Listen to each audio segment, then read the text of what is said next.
Morning friends. আজকে দেখুন সকালবেলাটা শুরু করলাম। হ্যাঁ, কাজ করতে করতেই শুরু করলাম, শসা ছিলতে ছিলতে ব্রেকফাস্টের। আপনারা সব কেমন আছেন? একটি সুন্দর দিন, সুন্দর সকালে শুভেচ্ছা সকলকে। সবাই নিশ্চয়ই খুব ভালো আছেন, সুস্থ আছেন।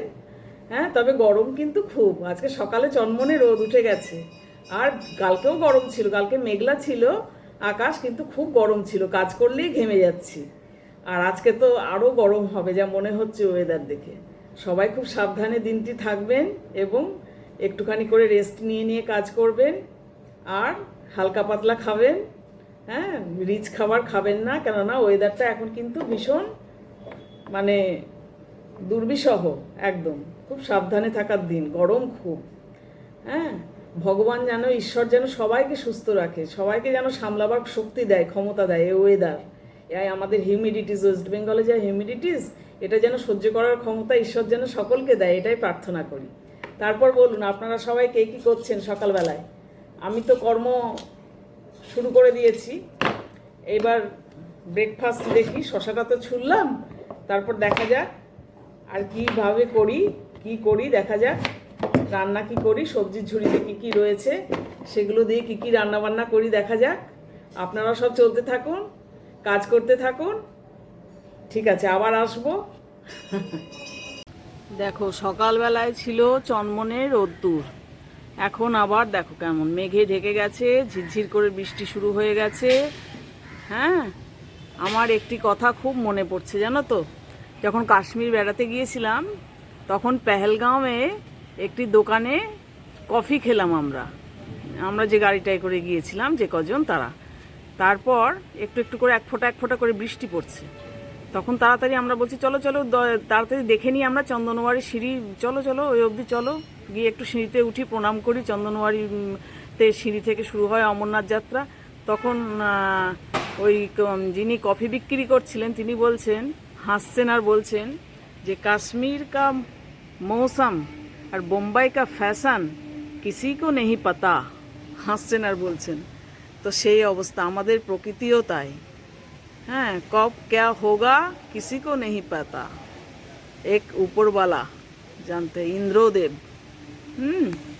ইন্দ্রদেবী জানেন কখন কি হবে, কখন উনি কি করবেন। এই দেখো ঝুরঝুর করে ভালো মতন বৃষ্টি শুরু হয়ে গেল, দেখেছো? দেখা যাক কত জোর কি বৃষ্টি হয়, কি ওয়েদার কি দাঁড়ায়। দেখুন বন্ধুরা, রোজ রোজ তো উচ্ছে সেদ্ধ খেতে ভালো লাগে না। ওই জন্য আজকে শনিবার, স্যাটারডে আমরা ভেজ খাই। নিরামিষ দিনে আমি একটুখানি নিরামিষভাবে করলার তরকারি করব, একদম নিরামিষভাবে। ওর জন্য দেখুন ডাঁটা, এই যে করলা, একটু পেঁপে কেটে রেখেছি, এদিকে একটু ঝিঙে কেটে রেখেছি। আর এখানে আছে বড়ি দেব, বড়ি। এখানে কিন্তু আদা গ্রেট করে রেখেছি, জাস্ট আদা আর শুকনো লঙ্কা, তেজপাতা, ফোড়ন। এরপর আমি চেষ্টা করছি আপনাদেরকে পুরোটাই শেয়ার করার জন্য। এতে কিন্তু আলু দিইনি, জানেন তো আপনারা, আমি তো আলুটা পারতপক্ষে অ্যাভয়েড করার চেষ্টা করি। হ্যাঁ, আলু আর আমাদের দুজনের তো, তার জন্য অল্প পরে কোয়ান্টিটি সবজির। আর বেশি হলে পরেও কিন্তু আপনারা বেশি পরিমাণ, বাড়িতে মেম্বার বেশি থাকলে বেশি পরিমাণে করবেন, এটা খুব ভালোই লাগবে, আশা করি খারাপ লাগবে না। হ্যাঁ, এতে কিন্তু শুধু মশলা বাটা বলতে আদা গ্রেট করে নিয়েছি আমি, মিক্সিতে পেস্ট করেও আপনারা নিতে পারেন। শুধু এতে জিরে, ধনে এ সমস্ত কিন্তু কিচ্ছু দেব না, আমি শেয়ার করছি আপনাদের সঙ্গে। এটা ফোড়ঙে দেব, এই শুকনো লঙ্কা, তেজপাতাটা। এই দেখুন, আমি কিন্তু তেল গরম হলে শুকনো লঙ্কা আর তেজপাতা ফোড়ন দিয়ে দিয়েছিলাম। তারপর এই শক্ত জিনিস যেগুলো, পেঁপে, ডাঁটা আর করলাটা আমি একটু ভেজে নিচ্ছি। এদিকে বড়িটা কিন্তু প্রথমে তেল গরমের পর ভেজে রেখে দিয়েছি আমি। বড়ি আমার সব কিছুই কিন্তু অল্প পরিমাণে, যেহেতু আমি দুটি মানুষ, আমরা সেহেতু সব কিছু অল্প পরিমাণে। আর আপনারা যাদের পরিবারের সদস্য সংখ্যা মেম্বার বেশি, তারা বেশি করে সবজি কাটবেন, আর পরিমাণগুলো, কোয়ান্টিটিগুলো একটু বেশি বেশি করে দেবেন। আদা গ্রেট করাটা একটু বেশি দেবেন, তেল বেশি দেবেন, যে যেমন খেতে ভালোবাসেন সেই রকম বিশেষে। আমরা যেমন খাই আমরা সেই রকমই করছি। এটা একটু ভেজে নেওয়ার পর তারপর ঝিঙেটা দেবো, ঝিঙেটা নরম জিনিস। তারপর আদা দিয়ে নাড়াচাড়া করবো। এবার ঝিঙেটা দিয়ে নাড়াচাড়া করা হয়ে গেল, মোটামুটি কাঁচা ভাব ঝিঙের সব সবজিগুলোর মিটে গেল। এবার কিন্তু আমি ওই গ্রেট করা আদাটা দিয়ে দিলাম।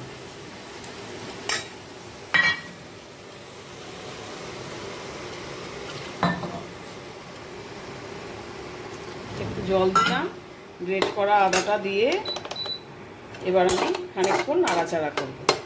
সব শেষে কিন্তু বড়িটা দেবো, জানেন। সবজি যখন ফুটে যাবে, সেদ্ধ হয়ে যাবে, পেঁপে আর এটা তো শক্ত জিনিস, উচ্ছেটা সেদ্ধ হয়ে যাওয়ার পর তারপর কিন্তু বড়িটা দেবো, জাস্ট নামাবার আগে, না তো বড়ি ভেঙে যায় আর মানে বড়ির চেহারা দেখা যায় না, মিশে যায় সবজির সাথে একবারে গলে। এইবার সব কিন্তু সবজিগুলো আমি দেখে নিলাম, বিশেষ করে পেঁপেটা শক্ত জিনিস সেদ্ধ হয়ে গেছে, বড়িটাও দিয়ে দিলাম। হ্যাঁ, দিয়ে এবার একটু ঘি দিয়ে দেবো, জানেন, সামান্য একটুখানি, অল্প একটু। আর পরিমাণ বেশি পরিমাণ হলে পরে আপনারা বেশি পরিমাণ দেবেন ঘি। ঘি দিয়ে দিলাম। আর এই যে এখানটায় গুঁড়িয়ে রাখলাম এই শুক্তোর যে মশলাটা দেয় না, সর্ষে, একটু গোটা সর্ষে, রায় সর্ষে যেটা, আর 5 ফোড়ন একটু তাওয়াতে নেড়ে নিয়ে এটাকে পেস্ট গুঁড়ো করে নিলাম। হ্যাঁ, চাকি বেলুনের ওপর একটু গুঁড়ো করে নিই। এবার এটা ছড়িয়ে দিই এখানে। ওই শুক্তোর মতনই, কিন্তু শুক্তো নয়, এটা একটি নিরামিষ করলা দিয়ে তরকারি, করলা সেদ্ধ, করলা ভাজা। আর কত খাবেন করলা, ভ্যারাইটিস একটুখানি মুখ পাল্টানো মতন, তাতে করলাটাও চলবে, সবজিটাও খাওয়া হবে। হ্যাঁ, দিয়ে এইবার কিন্তু আমি নামিয়ে রাখবো, কেননা বড়িগুলো একটু জল টানবে, একটু রস রস করে নামিয়ে রাখবো। বড়িতে তো একটুখানি রসটা ঢুকতে হবে। হ্যাঁ, মিষ্টি না তো বড়িটা ভালো লাগবে না। এইবার আমি আস্তে আস্তে এটা নামিয়ে রাখবো। আপনারা একটু বেশি পরিমাণ করবেন, বেশি পরিমাণ ঘি দেবেন। হ্যাঁ, বেশি পরিমাণ তেলে ভাজবেন সবজিগুলো। আমার কিন্তু তৈরি হয়ে গেল সবজিটি, ভীষণ চটজলদি, ভীষণ ইজি। হ্যাঁ, ঘরে যা সবজি থাকবে সেটা দিয়ে করবেন আপনারা, মধ্যে একটু বড়ি আর তেঁতোটা দিলে, উচ্ছেটা দিলে ভালো লাগবে।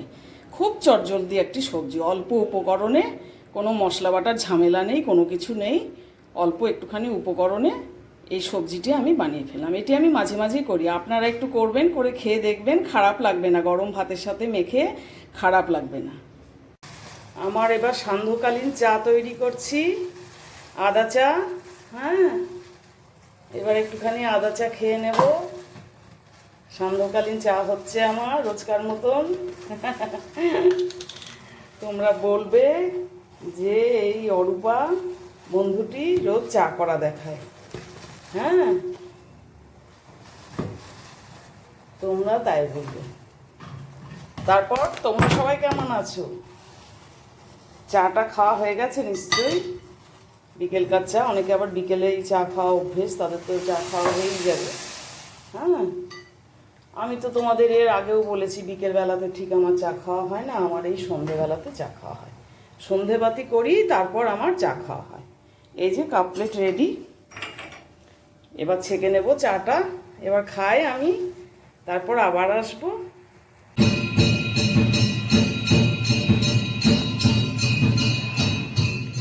দেখেছো বন্ধুরা, নিচে কেমন পণ্ডিতজি সুইচটা অন করে দেয় সন্ধেবাতি করার সময়, আর আমিও এইমাত্র সন্ধেবাতি করলাম।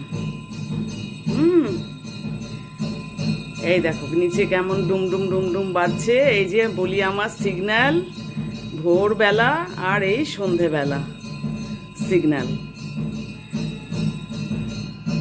আমারও সন্ধেবাতি হয়ে গেছে, এই হয়ে গেল, সুইচটা উনি বন্ধ করে দিলেন। এবার খানিক মন্ত্রপাঠ করেন। হ্যাঁ, খানিক খোলা রাখেন, তারপর আবার একটু বন্ধ করে দিয়ে, একবার মন্দিরটি বন্ধ করে দিয়ে চলে যান উনি। শুভ সন্ধ্যা, গুড ইভিনিং বন্ধুরা, চলে এলাম আপনাদের কাছে, আপনাদের সামনে। সবাই কেমন আছেন? নিশ্চয়ই ভালো আছেন আর সুন্দর আছেন এবং সুস্থ আছেন। দিনটি খুব সুন্দরভাবে অতিবাহিত করছেন সকলে। আজকে তো বৃষ্টি হচ্ছে। প্রথমে সকালে কিন্তু খুব চড়া রোদ উঠেছিল, তারপর মেঘ করে টিপ টিপ টিপ টিপ বৃষ্টি হয়ে চলেছে। আর আকাশটা না একদম অন্ধকারাচ্ছন্ন, মেঘলা আকাশ।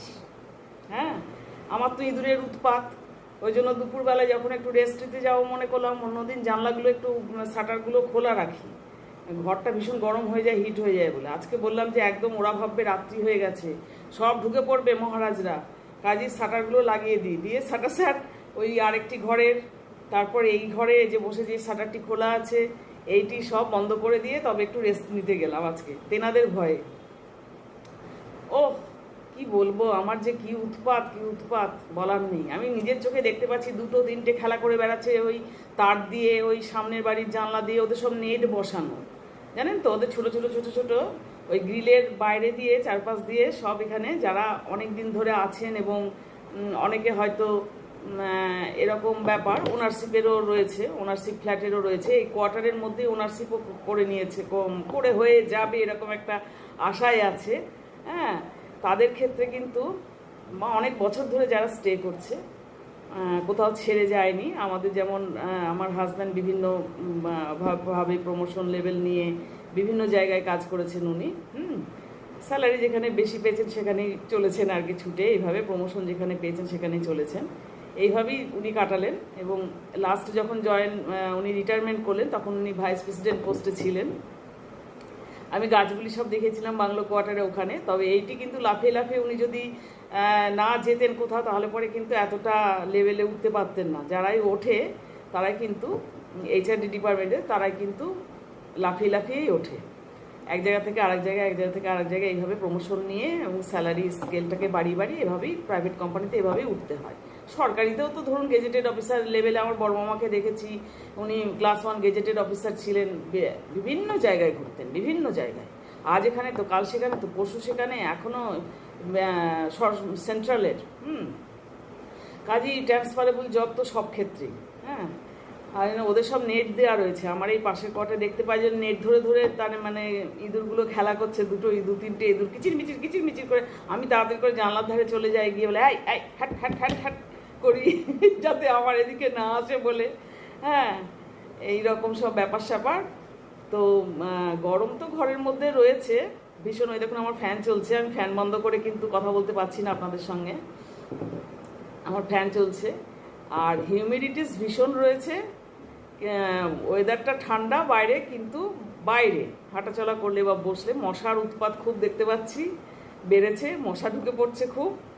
এই শাটারগুলো খোলা থাকলেই বাইরে থেকে মশা ঢুকে পড়ছে। অত্যধিক গরমে কিন্তু মশা একটু কম হয়, মশার উৎপাতটা একটু কম হয় অত্যধিক গরমে, হিটে।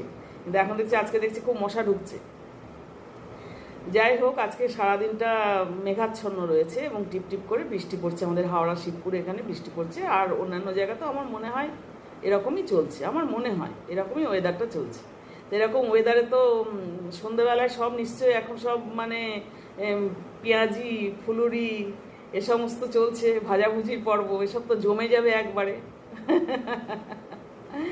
এইসব ব্যাপার স্যাপারগুলো তো জমে, আগে আমি খুব করেছি, একটু বৃষ্টি হলেই পেঁয়াজি, আলুর চপ, হ্যাঁ, ভ্যারাইটিস জিনিস সব প্রচুর বানিয়েছি, প্রচুর খেয়েছি। কিন্তু এখন আর খাওয়ার লোক নেই আমার বাড়িতে। হ্যাঁ, যার জন্য এগুলো করা কমে গিয়েছে, একদমই কমে গিয়েছে এগুলো করা। ঠিক আছে, আপনারা সব খুব যারা খাচ্ছেন একসাথে রয়েছেন, অনেকে গল্প গুজব করতে করতে ফ্যামিলি মেম্বারদের সাথে চপ, পেঁয়াজি, ফুলুরি তারা খেতে থাকুন। হ্যাঁ, সুন্দরভাবে এনজয় করুন।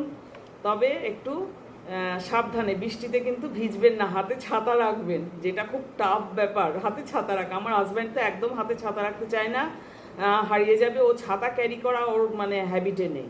হ্যাঁ, যার জন্য ও ছাতা নিতে চায় না, কিন্তু আবার মাঝে মাঝে ছাতা নিতেও হয়। তবে ওর একটা সুবিধা আছে, ওর যেহেতু ডেলি প্যাসেঞ্জারই জব নয়, ওর এক কোয়ার্টার থেকে জাস্ট 10 মিনিটও লাগে না এরকম। আবার কোনো জায়গাতে একটু বড় জায়গা হলে পরে সেখানে 10 মিনিট লাগে যেতে। দারোয়ানরা থাকে, পিয়নরা থাকে, তারা সব দেখেছি মাথায় ছাতা ধরে সাহেবকে বাড়ি পৌঁছে দেয়, এটাও দেখেছি। হ্যাঁ, কাজে খুব একটা যে ও ভেজে তা না, ওই জন্য ছাতা ধরে যাওয়াটা প্র্যাকটিস নেই খুব একটা, বা ওর ছাতা হারানোর চান্সেসটাও খুব কম। ও গিয়েই ছাতা মাথায় দিয়ে হয়তো কোয়ার্টার থেকে বেরোলো, দেখলো বৃষ্টি হচ্ছে, গিয়েই দারোয়ানকে দিয়ে দিল বা অফিস পিয়নকে দিয়ে দিল, রেখে দিচ্ছে ছাতাটা ভালো করে। এবার সে যথারীতি রেখে দিল। তারপর আবার যখন ছাতার দরকার হলো, আমার ছাতাটা কোয়ার্টারে রেখে দিস, নিয়ে যাসনি বলে দিল, সে আবার কোয়ার্টারে নিয়ে এসে রেখে দিল। এই সুবিধাটা রয়েছে, যার জন্য রাস্তাঘাটে বেরোনোর সময়, বাজার হাটে বেরোনোর সময় ওর ছাতা নিয়ে বেরোনোটা ওর একদম অভ্যেসে নেই। এই হচ্ছে ব্যাপার। ভালো থাকুন সবাই, সুন্দর থাকুন, সুস্থ থাকুন, আর আমার ব্লগটিকে দেখতে থাকুন প্লিজ। ছোট ছোট করে আমি ব্লগ দিয়ে একটু দেখুন, আমার চ্যানেলটিকে সাবস্ক্রাইব করুন, ব্লগগুলি দেখুন, লাইক, কমেন্ট, শেয়ার করুন, আর আমাকে সাপোর্ট করুন প্লিজ। আমার পাশে থাকুন, আমাকে সাপোর্ট করুন, এগিয়ে দিন একটু। হ্যাঁ, ইউটিউব চ্যানেল খুলেছি, একটু এগিয়ে দিন আমাকে সবাই মিলে, এটাই আপনাদের কাছে আবদার জানাচ্ছি। তাহলে আজকে আসি, টাটা, গুড নাইট জানিয়ে দিচ্ছি এখানে। সবাই খুব সুন্দর থাকুন, ভালো থাকুন, সুস্থ থাকুন। আবার নিশ্চয়ই ব্লগ তৈরি করব, করে ব্লগ নিয়ে আবার হাজির হয়ে যাব। ব্লগগুলো দেখবেন কিন্তু স্কিপ না করে করে পুরোটা দেখবেন। ছোট ছোট ব্লগ দিই আমি, বড় ব্লগ দিই না।